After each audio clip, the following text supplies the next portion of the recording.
name's Sarah Joyce. I'm the editor of Women's Running, and I'm also a postgraduate researcher in exercise physiology. I got into running about 11 years ago. A family friend of mine was in a marathon, and I went and watched him do the marathon, and I just found it so inspiring that night I went out and did a run. I'd always been active as a kid, playing basketball and netball, but this was sort of my first formal introduction into running. I'm the editor of Women's Running magazine.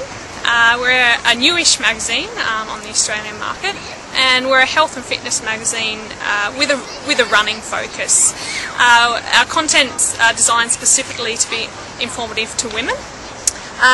We have articles on running as well as health, nutrition, some information on gym, and it also have a lot of real life inspiring stories about Australian women. As editor of the magazine, I just am inundated with tons or heaps of inspiring stories, and it's really hard to pick just one or two stories to feature in each issue, because there's so many amazing women out there, ordinary women just doing amazing things with running.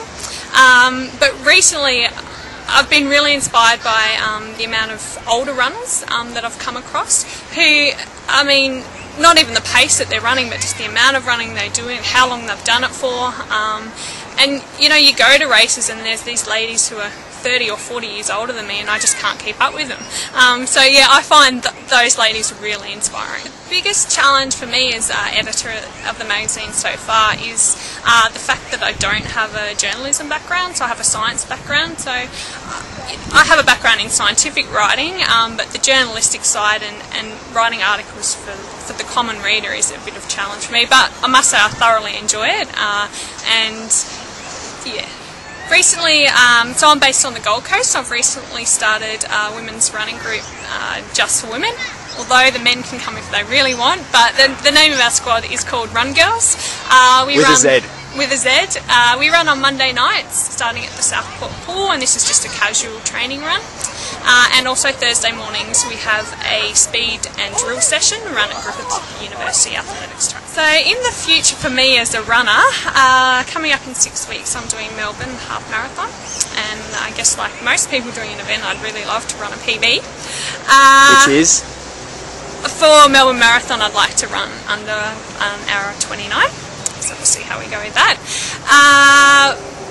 I really like doing marathons, but with work and study commitments this year I didn't really have the time to dedicate training, so definitely next year I'd like to look at doing a couple of marathons.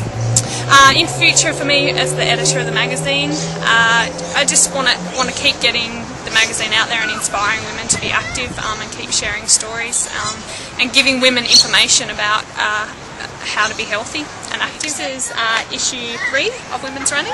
Very good. Currently issue 4 is on sale at supermarkets and in Coles, and issue 5 will be out soon. Very good. Thanks, Sarah. Thank you.